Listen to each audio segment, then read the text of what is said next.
नमस्कार मित्रों, स्वागत है आपका हमारे channel study with Indian English में। आज हम लोग आखिरी अंश भ्रमर गीत का खंड ख का दूसरा अंश यानी कि वेस्ट बंगाल बोर्ड क्लास 11 का सूरदास के पद कंप्लीट करने वाले हैं।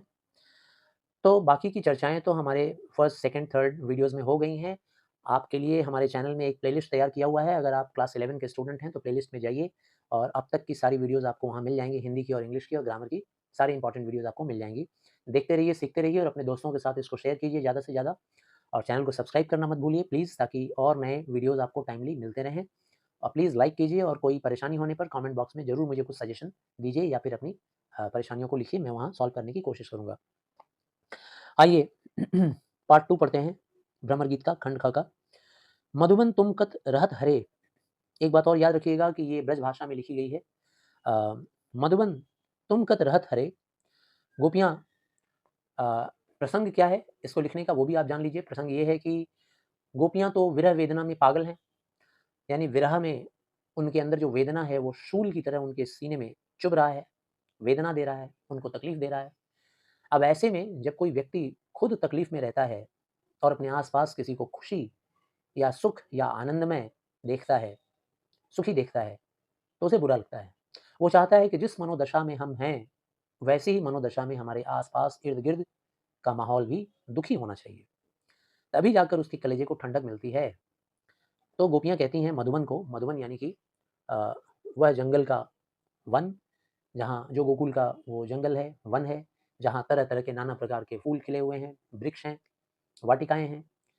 तो गोपियाँ उन्हीं को उलाहना दे रही हैं, क्योंकि श्री कृष्ण बचपन से लेकर जब तक बड़े हुए, इसी वन में वो अपने लीला वगैरह किया करते थे।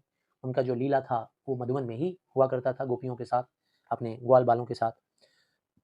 तो वो ये कहना चाहती हैं कि श्री कृष्ण हमारे प्रभु, हमारे मित्र हमसे अलग हो गए, हमसे विरह की वेदना हमें दे गए हैं, हम उसमें जल रही हैं, तो तुम्हारी स्थिति ऐसी क्यों नहीं है? तुम क्यों नहीं जल रहे हो? तो कहती हैं मधुबन तुम कत रहत हरे। कत का मतलब कैसे? क्यों? कैसे? इतने हरे-भरे कैसे हो भई मधुबन तुम? शर्म नहीं आती तुम्हें? भाव यही है, यहाँ लिखा हुआ नहीं है। विरह वियोग श्याम सुंदर के ठाढ़े क्यों नजरे? विरह वियोग, विरह का मतलब इंग्लिश में हम लोग कहते हैं सेपरेशन, यानी जुदाई, यानी अलगाव। जब हम किसी से प्रेम करते हैं, प्रेमी प्रेमिका से प्रेम करता है और किसी वजह से जब दोनों जुदा हो जाते हैं, दोनों जब अलग हो जाते हैं, तो उसे कहते हैं विरह, विरह। और उस विरह की वजह से वेदना होती है, शूल की तरह चुभती है सीने में। मनुष्य को कहीं शांति नहीं मिलती, उस प्रेमी को कहीं शांति नहीं मिलती। उसे कितना भी अच्छा भोजन दे दो, कितना भी अच्छा कपड़ा दे दो, सारे संसाधन उसके सामने उपलब्ध करा दो, लेकिन वह खुश नहीं रह पाता है। क्यों? विरह की वेदना उसे चुभ रही होती है उसके सीने में। तो कहती हैं गोपियाँ विरह वियोग, हे मधुबन के सारे वृक्षों, सारे पुष्प के वृक्षों, लताओं, तुम इतने हरे-भरे कैसे रहते हो भई? विरह के वियोग में, ये जो विरोग वियोग का विरह है, वेदना है, श्याम सुंदर के श्याम सुंदर के विरह वेदना जो है, उसकी वजह से, वेदना से, ठाढ़े क्यों न जले? खड़े-खड़े तुम लोग जल क्यों नहीं जाते भई? जल जाओ।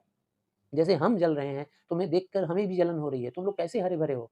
हमारी तो भूख मिट गई है, हमारा प्यास खत्म हो गया है, हमें तो कुछ भी अच्छा नहीं लगता है और तुम लोग इतने हरे-भरे।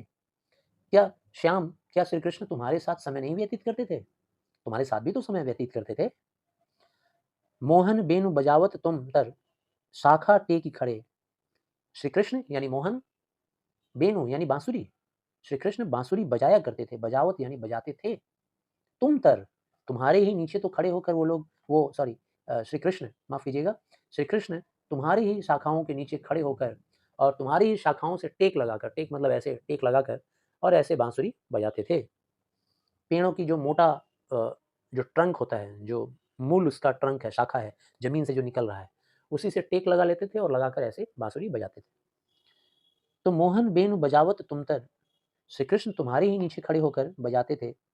शाखा टेकी खड़े, शाखा यानी डालियों पर टेक लगाकर खड़े हो जाते थे। खड़े यानी खड़े, टेक यानी कि टेक लगाकर।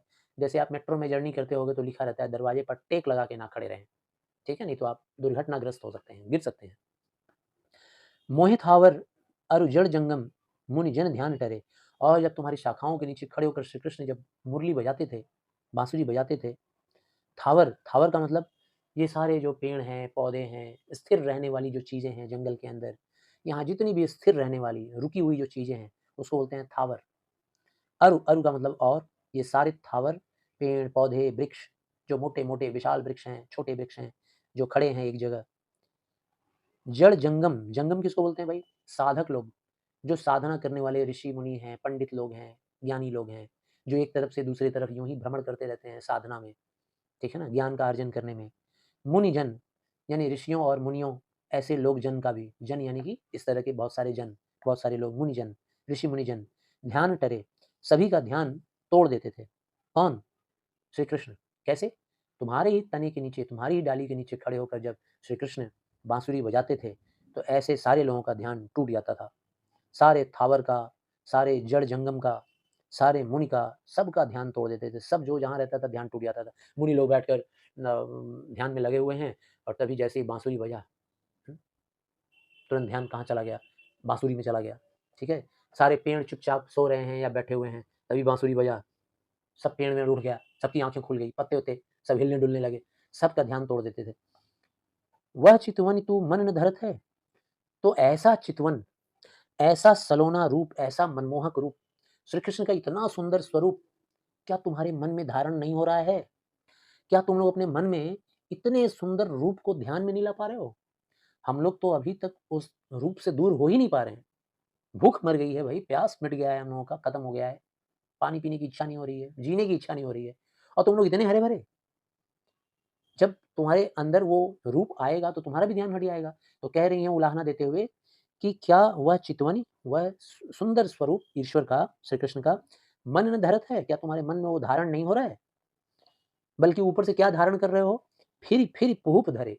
बार-बार तुम लोग पुष्प धारण कर ले रहे हो, हरियाली धारण कर रहे हो, पत्तियाँ नहीं आ रही हैं, नई-नई पत्तियाँ ले ले रहे हो अपने ऊपर, पुष्प ले ले रहे हो अपने ऊपर। सूरदास प्रभु बिरह दवानल, सूरदास जी कहते हैं कि गोपियाँ कह रही हैं कि इस विरह की वेदना में, प्रभु के विरह की वेदना में, सूरदास जी कहते हैं कि गोपियाँ कह रही हैं कि हमारे श्री कृष्ण, हमारे आराध्य, हमारे प्रभु के विरह की वेदना में दवानल, दवानल का मतलब जंगल की आग, उसको बोलते हैं दवानल। तो कभी-कभी जंगल जब बहुत सूख जाता है, पेड़, उसके लकड़ियाँ, उसके पत्ते, कभी-कभी किसी वजह से आग लग जाता है, तो उसके अंदर के जीव-जंतु भी मर जाते हैं। सब कुछ मर जाता है, नष्ट हो जाता है, जल जाता है। तो गोपियाँ कह रही हैं कि तुमको, तुम्हारे अंदर तो दवानल हो जाना चाहिए भई। पूरा का पूरा जंगल में आग लग जाना चाहिए, नख सिख लौ न जरे। तुम लोग खड़े-खड़े नख से सिर तक, यानी सिर से पैर तक, नख का मतलब होता है नाखून और सिर का मतलब ये होता है, तो नाखून और सिर जल जाए ऐसा मतलब नहीं है। नख सिख एक मुहावरे के रूप में इस्तेमाल किया गया है, जिसका मतलब हो रहा है कि सिर से लेकर पाँव तक, खड़े-खड़े जल क्यों नहीं जा रहे हो तुम लोग? ठीक है? ऊपर से और हरियाली ले रहे हो और पुष्प आ जा रहे हैं तुम्हारे ऊपर। तो इस विरह की वेदना में तो तुम्हारे पूरे जंगल में, मधुवन में आग लग जाना चाहिए और नख से सिख तक, यानी कि ए टू जेड सब कुछ जल जाना चाहिए। तो आशा करता हूँ आप सबको समझ में आया। इसके बारे में क्वेश्चन आंसर का डिस्कशन हम लोग फिर किसी दूसरे वीडियो में करेंगे। अभी आप फ़िलहाल इसको समझिए, ज़्यादा से ज़्यादा पढ़िए और समझिए। Thank you very much.